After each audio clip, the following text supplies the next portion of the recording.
Narito na ang mga pinakamalalaking balita sa One North Central Luzon ngayong Lunes. 24 anyos na lineman patay matapos makuryente habang nag-aayos ng linya ng kuryente sa Labrador, Pangasinan.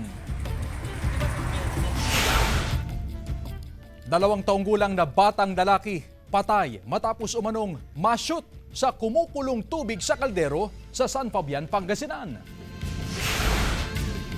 Karanglaan Road sa Dagupan City, ginawa ng two-way matapos ang Road Rehabilitation Project. At tinaguriang Okoy Queen ng Bacara, Ilocos Norte, ituturo ang kanyang sikreto sa pagluluto ng malutong na okoy.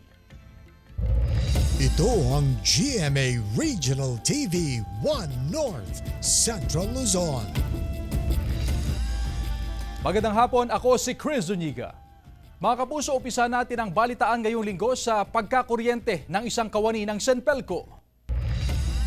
24 anyos na lineman patay matapos makuryente habang nag-aayos ng linya ng kuryente sa Labrador, Pangasinan. Naka-alerto CJ Torida. Sa cellphone video na ito nakuha ni Judian Santos Rico, makikita ang lalaking sumabit sa poste ng kuryente sa bahagi ng Barangay Dulig, Labrador, Pangasinan. Ayon kay Judian, una siyang nakarinig ng parang putok mula sa linya ng kuryente. Pagka dinig ko lang noon nung tuk, sabi niya, paglingon ko, yun, nakalaylay na si kuya. Nataranta ako, chinik ko yung ilaw, meron pa. Kinilala ng pulisya ang biktima na si Ronel Alfonso Sanchez Quijano, 24 anyos, residente ng Barangay Mapulupulo, Basista, Pangasinan at lineman ng Central Pangasinan Electric Cooperative. Nagsasagawa raw ng preventive maintenance sa mga linya ng kuryente sa Labrador Substation noong Sabado nang mangyari ang insidente. Aksidente, nahawakan niya yung primary line ng kuryente. Nagtamo ng mga sugat sa katawan ng biktima na dinala sa ospital pero doon na binawian ng buhay. Bumuo na ang pamunuan ng Senpelco ng Fact-Finding Committee upang magsagawa ng investigasyon sa insidente. Kailangan kasing tuwing magsasagawa ng preventive maintenance, walang dumadaloy na kuryente sa mga aayusin na linya. Yun po yung tinitrace namin kung bakit nagkaroon ng parang lag doon sa information, doon sa ano. So ongoing po yung investigation. Tinayag din ng Senpelco ang tulong sa pamilya ng biktima.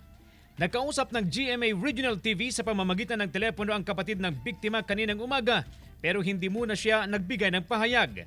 Patuloy na sinisikat ng GMA Regional TV na makuha na ng panig ang kaanak ng nasawing lineman. Kasama si Henry Duminsil, CJ Torida, One North Central Luzon. Patay naman ang 2 taong gulang na batang lalaki matapos na ma-shoot sa kumukulong tubig ng kaldero sa San Fabian, Pangasinan. Nakatutok si Jeric Pasilyao.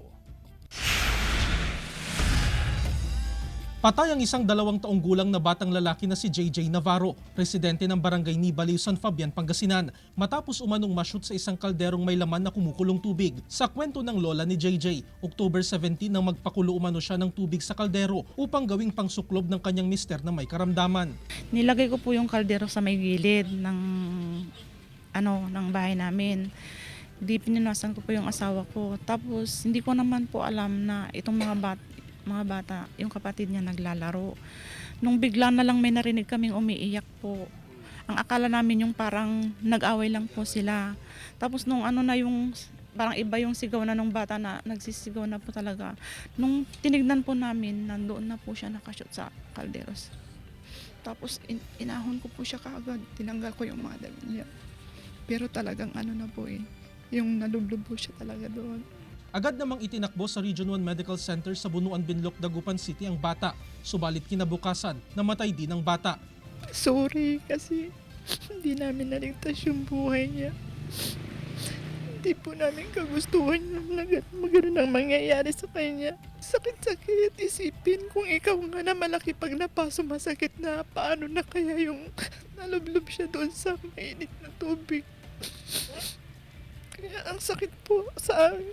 Samantala, kung sakaling maka-encounter ng kahalintulad na insidente, mainam na mag-apply agad ng cold compress at takpan ng bandage ang apektadong bahagi ng katawan. Tandaan na huwag maglalagay ng kahit anong ointment at sa halip agad magpakonsulta sa doktor para sa tamang gamutan. Kasama si Ron Alister Taniedo, Jarek Pasiliao. 1 North Central Luzon. Traffic scheme na ipatutupad sa Undas, maaga nang ipinaalala ng Poso sa Dagupan City. Kaugnay niyan may live report si Jasmine Gabriel Galvan. Jasmine? Chris, nag-abiso ng Public Order and Safety Office sa ipapatupad na traffic scheme sa Undas.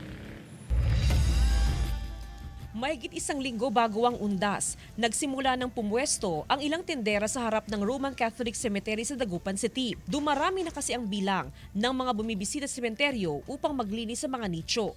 Dahil gusto kong dito lang muna sa pisto ko. Para yung mga suki ko dito pupunta. Maaga nang inilabas ng Public Order and Safety Office ang traffic scheme na ipatutupad sa Undas. Gagawing one-way ang Burgos Street, diretso sa Rivera Street. Ganon din ang AB Fernandez West Avenue at Amado Street.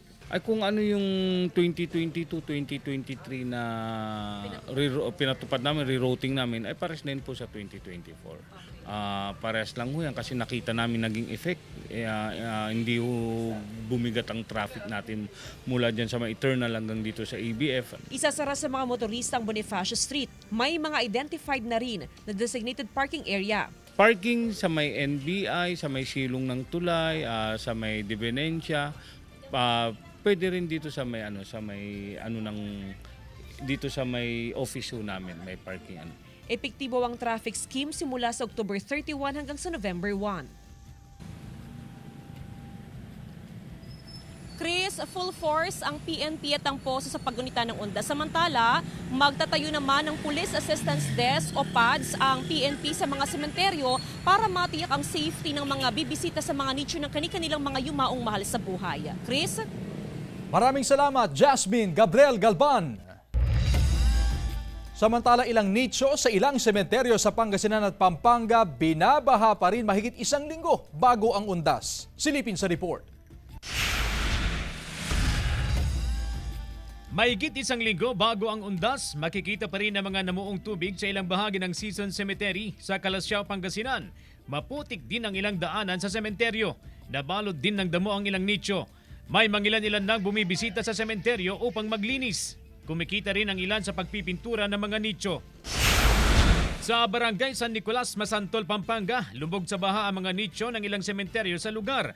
Ayon sa LGU, talagang prone sa baha ang lugar. Matagal na umanong ganito ang sitwasyon ng mga sementeryo matapos itaas ang mga daan, kaya napabayaan na ng mga developer. Ang ginagawa na lang ng mga bumibisita ay nagtitirik na lang ng kandila sa mga daan. Binabaha rin ang ilang sementeryo sa Macabebe. Sa public cemetery ng San Rafael, kailangan pang lumusong sa baha para magtirik ng kandila. Binabaha rin ang ilang bahagi ng sementeryo sa Barangay San Isidro. Patuloy ang pagtatambak at pagsisimento ng mga daanan sa mga sementeryo bilang paghahanda ng LGU sa dagsa ng mga tao sa papalapit na Undas. Nakatagdang ayusin ang nasirang bakod sa pampublikong sementeryo sa Sarat, Ilocos Norte. Bumagsak ang bakod noong kasagsagan ng habagat na sinabayan ng nagdaang bagyong Julian. Naapektuhan sa pagguho ng lupa ang ilang puntod ng mga yumao. Inaasahan na matatapos ang rehabilitasyon ngayong linggo bago ang Undas.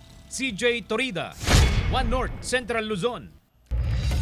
Magpapatupad ng bawas presyo sa produktong petrolyo ang mga kumpanya ng langis bukas, October 22, 2024. Nasa 50 hanggang 80 centavos ang bawas sa kada litro ng gasolina. 80 centavos naman hanggang 1 peso and 10 centavos ang ibababa ng kada litro ng diesel. Gayun din sa kerosene. Bunsod ito ng paggalaw ng presyo ng produktong petrolyo sa pandaigdigang merkado. Prenup video ng soon-to-be husband and wife sa Pangasinan, bakit kaya viral?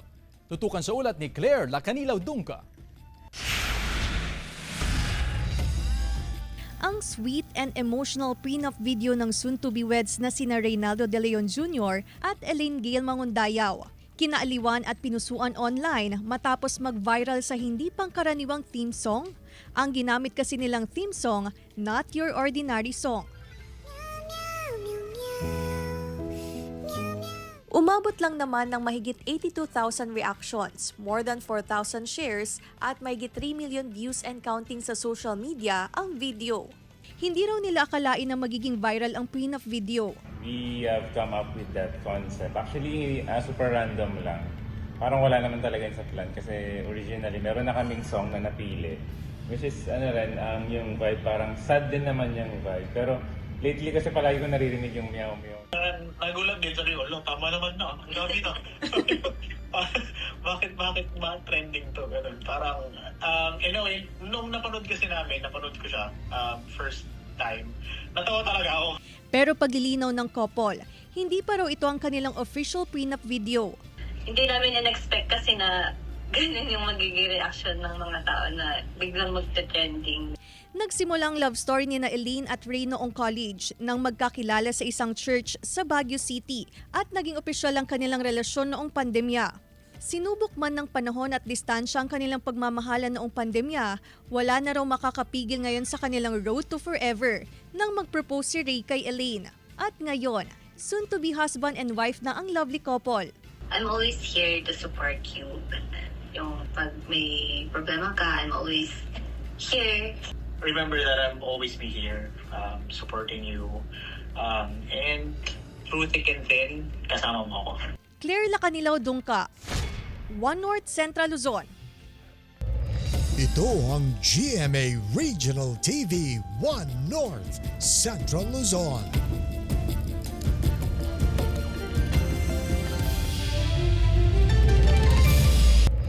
Ito ang GMA Regional TV 1 North Central Luzon.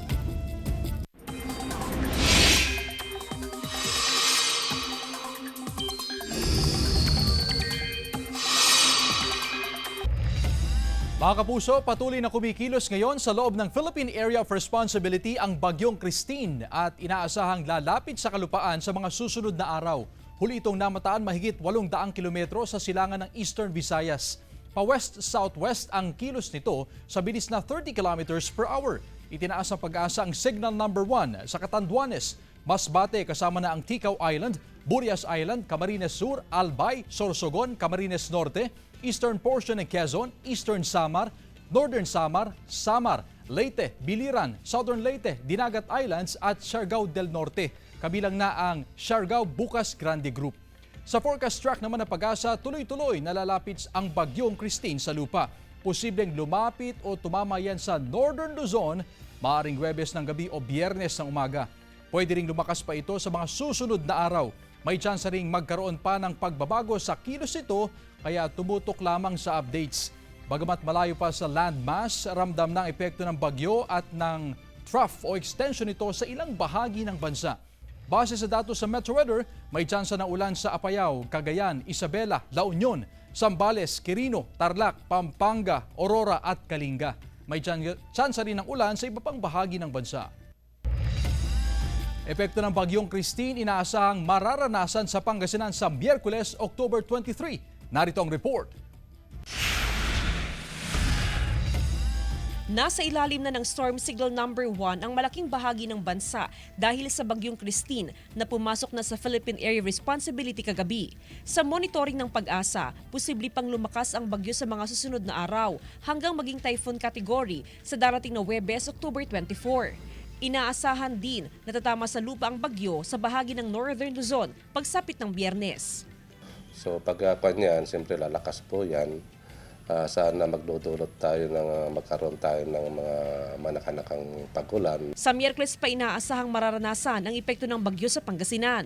Tapos na yung paghanda ng mga damit, pero ang makakain ng hinanda, saka kung saan yung ayusin nila. Samantala, maganda pa naman daw ang panahon sa malaking bahagi ng Cagayan. Sa kabila nito, naghahanda na rin sa posibleng epekto ng bagyo ang mga residente, partikular sa bahagi ng Santa Ana, Cagayan. Bali sa ngayon ma'am, medyo okay naman ang weather dito sa Santa Ana. Kasama si Daryl Peralta, Jasmine Gabriel Glban, One North Central Luzon. Magkapatid na batang lalaki sa Baguio City nasawi matapos masunog ang kanilang bahay hapon noong Sabado, October 19. Tutukan sa report. Nasawi ang dalawang batang lalaking edad 6 at 7 matapos masunog ang kanilang bahay sa Barangay Irisan, Baguio City. Bandang 1:00 ng hapon noong Sabado, October 19, nangyari ang sunog at idineklarang fire out bandang 2:00 ng hapon. Gawa sa light materials ang bahay kaya mabilis na kumalat ang apoy. Ayon sa BFP, nagtulong-tulong ang mga tao mula sa simbahan na malapit sa bahay ng mga biktima para maapula ang sunog. Late po na nila na-report kasi nag-fire suppression muna sila and then nailabas daw nila yung dalawang casualty natin. Then tinignan muna nila kung wala talagang na mga baga. At saka pagkatapos mo naalala po nila kaming tawagan. Base sa investigasyon ng BCPO, naiwan ang 4 na magkakapatid sa bahay nang mangyari ang insidente. Tumalon mula sa bintana ang isa at nasagip ng mga residente ang isa pa kaya nakaligtas ang 2. Bale nang galing ang sunog sa posporo na nilaro ng isang batang nakatatandang kapatid. Ayon sa ama ng mga biktima, nasa trabaho siya nang malaman ang nangyaring sunog. Lumabas din daw ng bahay ang kanilang ina. Nagsindi siya ng posporo lang, yung anak ko. Kasi yung gasol namin, ma'am, kailangan naming sindihan kasi pag ikuhan mo, hindi siya mo umapoy. Kailangan ng may posporo, kaya naiwan yung posporo sa loob. Labis na nagdadalamhati ang naiwang kaanak ng mga biktima. Nanawagan naman ng tulong ang ama ng mga biktima. Paalala ng otoridad hanggat maaari, huwag iwanan ang mga anak ng walang magbabantay sa kanila upang maiwasan ng kahalintulad na insidente. Claire Lacanilaw Dungka, One North Central Luzon. Paglilinis sa Bangaldan Public Cemetery sinimulan na. Silipin sa report. Nag-umpisa nang maglinis ang mga kawani ng Municipal General Services Office sa Bangaldan Municipal Cemetery. Ang caretaker ng sementeryo na si Pedro de Guzman at ang kanyang mga kasama, hindi alintana ang mainit na sikat ng araw upang malinisan ang sementeryo. Umpisa na namin na naglinis para hindi namin makayanan pagdating ng undas. Tuloy-tuloy umano ang kanilang paglilinis sa loob at labas ng sementeryo. Mayroon na rin umano mga solar lights sa loob ng sementeryo. Susunod na po ang defogging namin kasi mayroon din tayong mga kaso hindi natin maiwasan dito sa Bangaldan, meron po tayo. Kaya yun po ang pina-prioritize din sa amin ni Mayor. After the cleaning, we will move for the defogging or whatever, misting, kung anong pwedeng maano doon. Both the municipal cemetery and the Catholic Cemetery. Samantala, ayon sa lokal na pamahalaan, magkakaroon sila ng libreng sakay para sa mga bibisita sa kanilang mga mahal sa buhay, lalo na sa mga PWD at senior citizen pagsapit ng undas. Kasama si Ron Alister Taniedo, Jarek Pasilyao, One North Central Luzon. Karanglaan Road sa Dagupan City ginawa ng two-way matapos ang road rehabilitation. Mga PUJ pinapayagan ng dumaan sa kalsada. Sundan sa report. Bukod sa mga pribadong sasakyan, pinapayagan na ring dumaan sa ginawang bahagi ng Karanglaan Road ang mga pampublikong sasakyan, kabilang ang tricycle at jeep. Malaking tulong daw ito sa mga jeepney driver at pasahero. Maikli na yung, hindi na mahaba yung biyahe namin. Opo, kasi taga-Bayanihan po ako, tapos sumasakay pa po ako ng e-bike. Opo. Para maiwasan ang pagsikip ng daloy ng trapiko, mahigpit na ipinagbabawal ang pagparada ng mga sasakyan sa gilid ng kalsada. Yung shoulder. Talagang no parking Yes po. Opo. And kaya naman sir yung two-way ngayon, sir? Okay naman. Yun nga po na nagkakaroon man, okay naman. Hindi pa pinapayagan ng pagdaan ng mga bus sa kalsada, pero simula sa October 30, papayagan ng dumaan ang lahat ng uri ng sasakyan. Pwede naman ang bukusan kasi nakakatuwi na eh. Kasama si Daryl Peralta, Jasmine Gabriel Glban, One North Central Luzon. Tinaguri ang Okoy Queen ng Bacara, Ilocos Norte, ituturo ang kanyang sikreto sa pagluluto ng malutong na okoy. Tutukan sa report. Okay na okay sa panlasa ng mga Ilocano ang malutong at malinamnam na okoy ng Bacara, Ilocos Norte. Ang nasa likod ng pamosong okoy na ito ay ang tinaguriang Okoy Queen ng Bayan, ang 59 anyos na si Ruth Castro. 2019, noong magsimula si Nanay Ruth na magtinda ng okoy, naapektuhan man ng pandemya noon, nagsumikap pa rin siya sa buhay. Ngayon, tuturuan niya tayong magluto ng okoy. Ihanda ang mga sangkap na dried shrimp o hipon, harina, itlog, dahon ng sibuyas at tubig. Pagsamasamahin lang ang mga sangkap at saka lalagyan ng tubig at haluing maigi. Ang mixture ay sunod na ipiprito sa kawali. Siguraduhin na iprito lang ito ng half-cook at saka ilipat sa isa pang kawali para sa final na pagprito rito. Hanguin ang okoy at siguraduhin na i-drain ito para hindi mamantika. At handa ng nakakatakam na okoy ni Nanay Ruth. Nung bata kasi ako, merong matandang nagtitinda ng ukoy sa lawag noon. Hinihintay ko, ganyan kasi gusto ng ukoy. Tapos yung recipe niya, 6 months ko na inaral yung recipe niya hanggang na perfecto yung uso niya. Ang okoy raw ni Nanay Ruth ay lalong sumasarap kapag ipinartner sa sukang Ilocos. Laking nakakatulong sa aking pamilya dahil maraming sacrifice na nawagdadaanan ko. May sakit akong diabetes, may cancer of the breast. Buti ko nag-shift ng heart. Oh, ito na. Sabi ko. Yun. Kaya tinuloy-tuloy ko na. Jasmine Gabriel Galban, One North Central Luzon. Ito ang GMA Regional TV 1 North Central Luzon.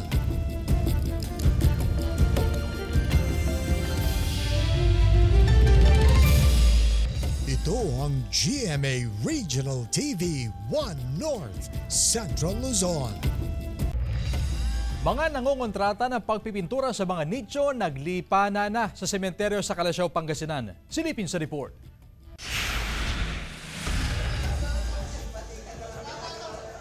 Nag-aabang sa bukana ng sementeryong ito sa Calasiao, Pangasinan si Sheila Lacaba, 31 anyos, tubong barangay San Miguel ng nasabing bayan. Isa siya sa mga nangongontrata ng pagpipintura sa mga nicho sa sementeryo. 10 taong gulang pa lang daw siya nang sumasama sa mga kamag-anak upang magpintura ng mga nicho tuwing undas. Hanggang sa taon-taon na niya itong ginagawa pagsapit ng pista ng mga patay. Umaabot sa 100 hanggang 500 piso ang kontrata nila sa isang nicho, depende sa laki. Mas mahal kung buong musuleyo ang pipinturahan sa halagang 1,500 pesos. Kasama ang linis sa kanilang kontrata. Asahan daw na sa susunod na linggo, dadami ang kanilang customer. Inaasahan na rin kasi ang pagbisita ng kanilang mga suki.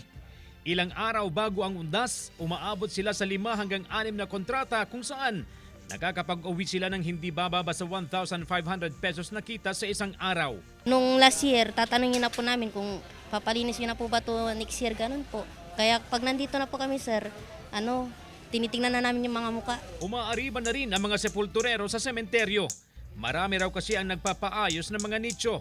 Isa sa mga abala ngayon ang 2 dekada ng sepulturero na si Chrisman Lincoln na tubong barangay Talibao, Calasiao, Pangasinan. Kung sa mahirap din. Kaya lang tis lang kasi trabaho naman ito. Marangal na trabaho yun. Nakaantabay naman ang mga kawani ng sementeryo upang walang mag-aagawan ng mga customer. Di naman nila pinipilit sir kung kanya-kanya ng mga diskarte. May mga customer na rin sila. Kasama si Henry Duminsil, CJ Torida, One North Central Luzon. Isang patay at 3 ang sugatan matapos bumangga sa poste ng kuryente ang sinasakyan nilang multicab sa barangay Nagsurot, Burgos, Ilocos Norte. Pawang mga lineman ng isang telecom company ang mga biktima. Sa lakas ng impact, wasak ang harapan ng multicab kung saan naipit ang driver at mga pasahero. Agad namang rumisponde ang mga pulis at dinala sa ospital ang mga biktima pero idineklarang dead on arrival ang driver. Ginagamot pa ang 3 sugatan. Sa investigasyon ng pulisya, nakaidlip ang driver na sanhi ng aksidente. Tumaas ang antas ng tubig sa ilang dam sa North Central Luzon ngayong araw, October 21, 2024. Kabilang ang Angat at Ipo Dam sa Bulacan, San Roque Dam sa Pangasinan at Pantabangan Dam sa Nueva Ecija. Samantala, bumaba naman ang antas ng tubig ng Ambuklao at Binga Dam sa Benguet at Magat Dam sa Isabela. Nagtapos ang aabot sa 24 na PDL na sumailalim sa Katatagan kontra Droga sa Komunidad Program ng BJMP. Pinili ng BJMP ang mga PDL na kabilang sa mga person with substance use disorder. Binubuo ito ng mga module na makakatuon o nakatuon sa recovery at life skills na layong baguhin ang mga PDL na may kaugnayan sa droga.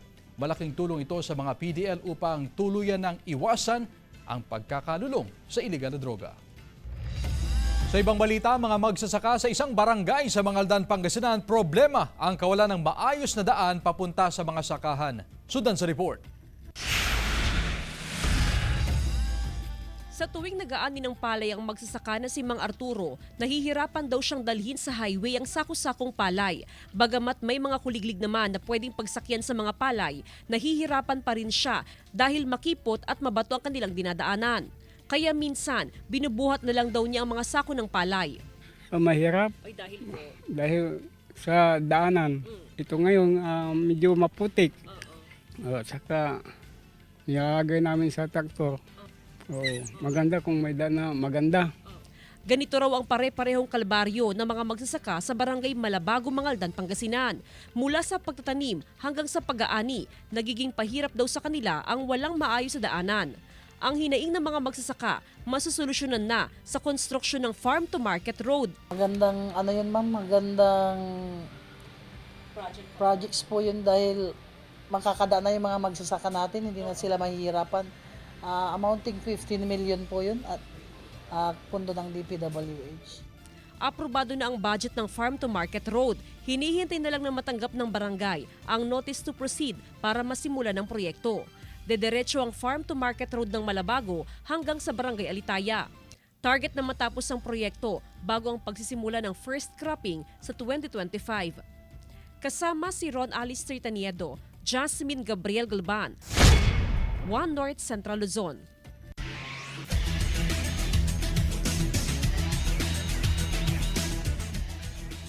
Tuloy ang pag-arangkada ng De La Salle College of St. Benilde sa NCAA Season 100 matapos tambakan ang Jose Rizal University 80-65 sa kanilang laban kahapon. Hawak ngayon ng Blazers ang 10-2 win-loss card habang bumagsak sa 3-9 ang Heavy Bombers matapos malasa pang ika-4 na sunod na talo sa second round. Tinalo naman ng Mapua University ang San Beda University 58-55 sa kanilang bakbakan kahapon. Umakyat na sa 10-3 ang Cardinals habang bumaba sa 8-5 ang Red Lions. Bukas, October 22, abangan ang sagupaan ng Letran Knights at San Sebastian Stag sa Game 1 na susundan ng laro ng Perpetual Altas at Arellano Chiefs sa Game 2. Mga kapuso, 65 days na lang, Pasko na! Samantala, mapapanood niyo po ang episode nito at iba pang pinakahuling lokal na balita sa official website ng GMA Regional TV, www.gmaregionaltv.com. Pwede rin kayo bumisita sa aming official YouTube channel, GMA Regional TV, at i-click ang subscribe button para sa pinaka-mainit na balita mula sa mga rehiyon. Nais din naming pasalamatan ang mga kapuso sa Hilaga at Gitnang Luzon, maging ang mga kapuso natin abroad. Dahil sa GMA Regional TV, Local News Matters. At yan ang mga pinakamalaki at pinakahuling balita sa Hilaga at Gitnang Luzon. Maraming salamat sa pagsama sa amin pati na ang mga kapuso sa ibang bansa na tumutok sa mga balita sa rehiyon. Ako po si Chris Zuniga. Kami ang GMA Regional TV, One North Central Luzon. Buong puwersa para sa mas malaking misyon at mas malawak na paglilingkod sa bayan.